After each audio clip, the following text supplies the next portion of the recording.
Hello and welcome to the Insights Podcast. I'm your host, Joe Parnett. Since 2006, I've been working in the realm of emotional fitness. Emotional fitness is about transforming our relationship with uncertainty so we're better prepared to handle the inevitable challenges and pressures and stresses that life brings.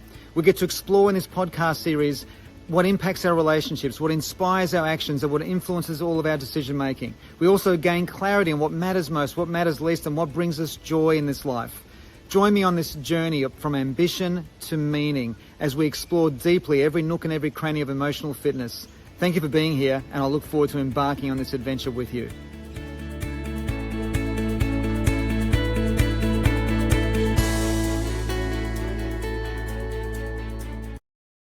Hey everyone, it's Joe Parnett here, and welcome to episode 102 of the Insights Podcast. Hopefully you're doing great, and hopefully your year is flowing along nicely as we head, as of the time of this recording, we're heading quite quickly into the month of March. Today, we're going to take a deeper dive into how to let go of what is smothering your potential. How to let go of what is smothering your potential. Some very simply applied principles that I want to share with you that I trust and hope will make a big difference in how it is that you can, realize your potential, or certainly turn it up anyway, or dial it up, as they say. So now, just before we hop into today's conversation, I just want to ask you if you could please, if you haven't already, subscribe to this podcast.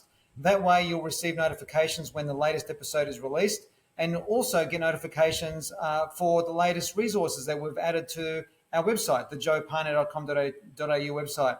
And also sometimes, well, quite regularly, once every couple of months, we also run free public events, free trainings that you might be interested in coming along to. So press that subscribe button, be part of the community, and that way you'll receive those notifications when the latest episode comes out and the latest resource or the latest free training is available. All right, so let's dive in. How to let go of what is smothering our potential. Now, to understand what's behind that statement is we need to understand that life is what we focus on. I need to bring your attention to a fundamental, universal, critical thinking principle, which is called what you focus on is what you get, to the exclusion of everything else. If you think of it this way, radio stations, we can only tune into one radio station at a time. We can't try to tune into multiple stations. We can't even tune into two stations at the same time, because all we will get is white noise. So when we're focusing on 101 FM, which may be playing 80s music, all we're going to experience is the mood, the vibe, the sound of 80s music. We're not going to hear the talkback radio or the sports radio or the heavy metal or whatever other stations exist. All we can hear is what we're tuning into. And life is exactly the same. What we focus on expands. We're focusing on the 80s music, that's all we're going to get. What we stop focusing on, what we stop placing our attention on, or what we stop placing our attention on, ceases to exist in our experience. It doesn't cease to exist, but it ceases to exist in our experience. When I'm focused on that radio, that station playing the 80s music, I cannot hear, the other stations do not exist in my experience, even though they do exist concurrently in the ether, if that makes sense. Our psychology is exactly the same. And to add another layer to this, or to add another extender to this universal critical thinking principle, is what we focus on expands. So this now brings us into a beautiful circle, a beautiful landing into, well, then how do we what is it that we need to do? How do we let go of what is smothering our potential? It's simply the focus, what we focus on. Now, what determines what we focus on are the questions that we ask ourselves. And I've got 4 coaching questions. 4. There's actually 3, and I'm going to add a 4th. I just thought of a 4th as I'm actually saying this to you. That are fundamental in making a massive difference to how it is that we actually create our experience of this moment. To understand even more deeply this principle of what we focus on is what we get, to the exclusion of everything else, we also need to explore, and I want to explore briefly here with you, our relationship that we have with time. Now, perhaps you've heard this before, what I'm going to share with you here in the next few minutes. Maybe you haven't. Have you ever been told that time is an illusion? I've heard that for years. Like ever since I got into the meditation space 20, 25 years ago, into the spiritual space, I hear this all the time. And the question I always ask myself is, I know intuitively that that's true, But how does that relate to my everyday realities, my everyday practicalities of living life? Like if time is an illusion, well, how do you explain the past, the present, and the future? And one way of looking at it is that if you think about it, all we have are moments in time. Right now, as you're listening or watching this podcast, this is a moment in time. And this moment in time is not everlasting, but it's ever present. That's a crucial distinction I really want to get across in this episode today, is that the eternity of now is not everlasting, but it's ever present. What does that actually mean? Well, it means that everything's transient. It means that nothing stays still. It means that everything is impermanent. It means that these moments in time that we have right now, good, bad, or indifferent, depending on the label that we put on it and the meaning that we give it, it's going to disappear in the next little bit. Just like every word that's resonating with your ear right now coming out of my mouth, it's just past. All we have is this moment in time. Now, why is this important in the context of how to let go of what is smothering our potential? This is how it's important, is that a lot of us, many of us, spend more time either in the past or the future. A lot of people spend their time in the past rather than in the ever giving moment of the present. Now, whilst this is not a lesson in how to focus on the now, it kind of is, but kind of isn't, is what I'm attempting to do here is to explain our relationship with time in a different way. And that is that we can't actually go to our past no more than we can go to our future. Sure, we can think about the past, we can think about the future, we can use our imagination to try to recall what happened in the past, we can use our imagination to create a future that hasn't happened yet, we can do all that, but no one has ever traveled to the future and no one has ever traveled to the past. You can't visit the past. You can't. I'll give you a very simple example of that. Like my father and his brother were in business together for many, many years. They were car mechanics for many years, 30 years or something like that. Now, both my uncle and my father have passed away. And the building that they used to work in doesn't even exist anymore. It's been replaced by some other building. So I can go to the past in my imagination and in my memory, but I can't actually travel back there.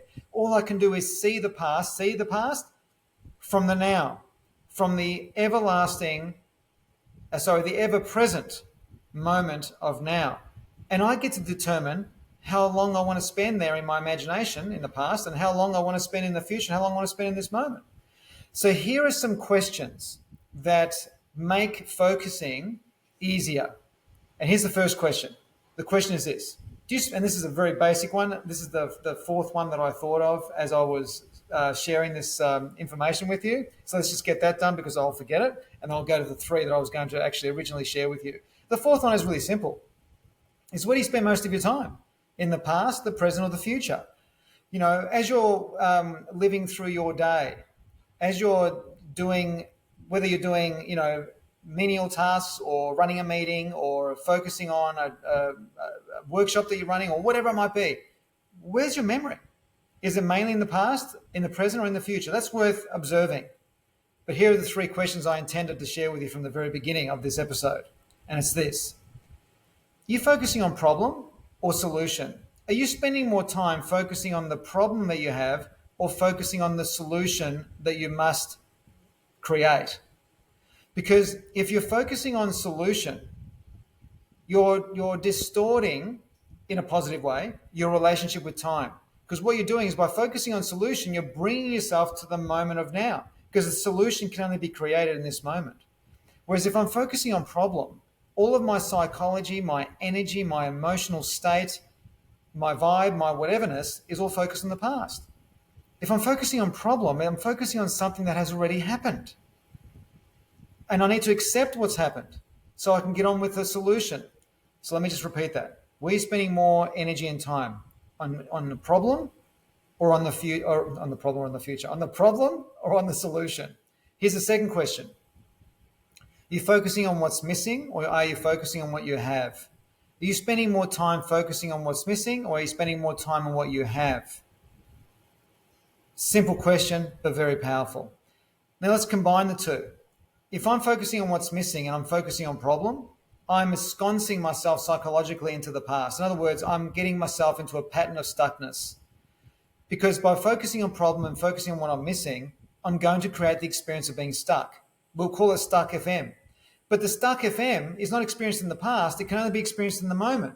So how to let go of what is smothering your potential is by changing your experience with the moment. But transforming your relationship with time is transforming how you experience this moment. And how you experience this moment is determined by the questions that you ask yourself. So if I'm focusing on problem and I'm focusing on what's missing, I've transformed in an unresourceful way how I'm experiencing this moment. And the illusion is that the past is real. It's not. I'm just seeing it through the lens of stuck FM. Does that make sense? On the other hand, if I'm focusing on solution and I'm focusing on what I have, I'm now closely related and connecting to the ever-present moment of now. I am now more loyal to this moment in time I have right now in comparison to the moment of time that no longer exists. Because anything that's faded into the distance to the past is a moment in time that no longer exists. And certainly moments in time that we're going to experience in the future, well, they don't exist either until they come along.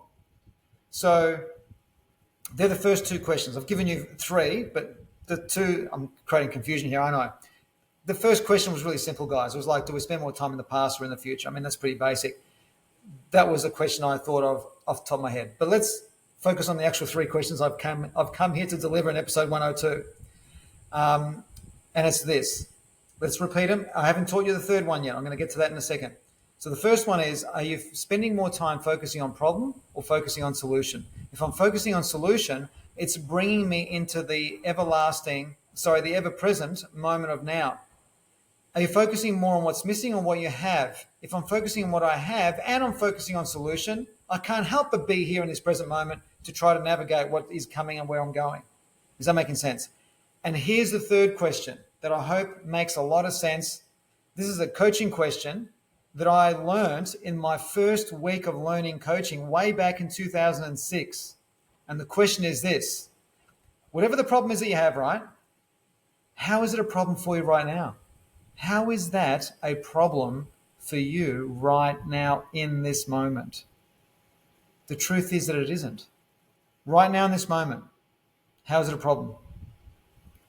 Now, I'm not here to minimize the complexities or the realities of any challenges that you're facing. The challenges that you might be facing right now are real. Absolutely. I've known, for example, many people over the last many, many years who sadly have gone through divorce. It's a very real, painful, beyond my understanding issue. But right now, in this moment, how is it a problem? I hope you get what I'm saying here. I hope you can appreciate the clean intention I have around sharing this with you.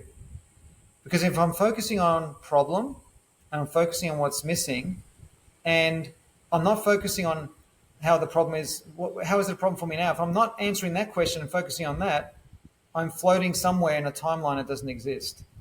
Because we can't travel to the past no more than we can travel to the future. That is really, really key to remember.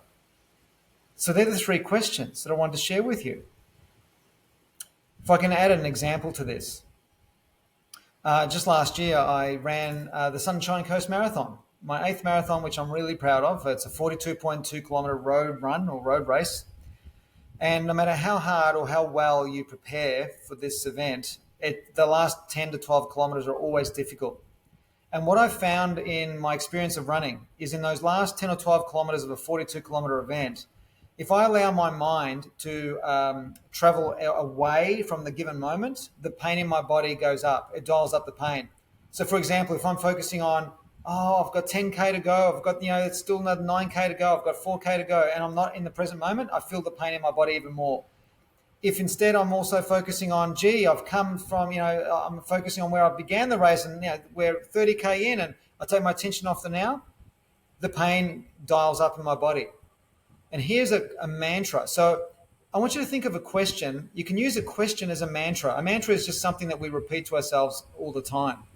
And there was a mantra in the form of a question that I kept repeating to myself after the 30th kilometre last year when I did this race.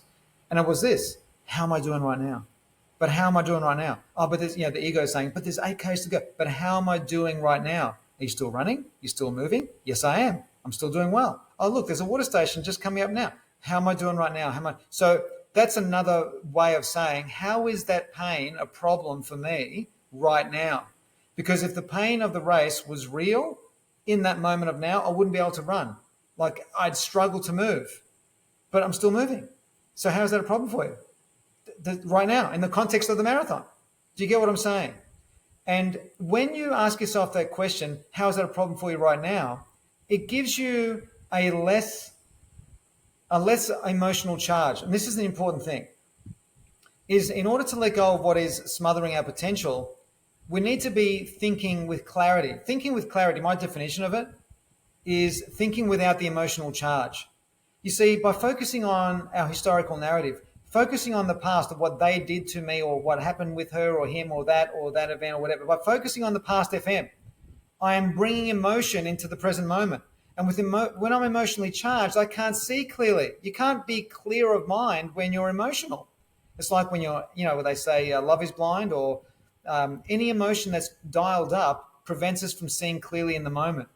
But if I'm focusing on problem, I'm focusing on what's missing, and staring at my past, chances are there's a high probability that I'm going to be experiencing this present moment with an emotional charge.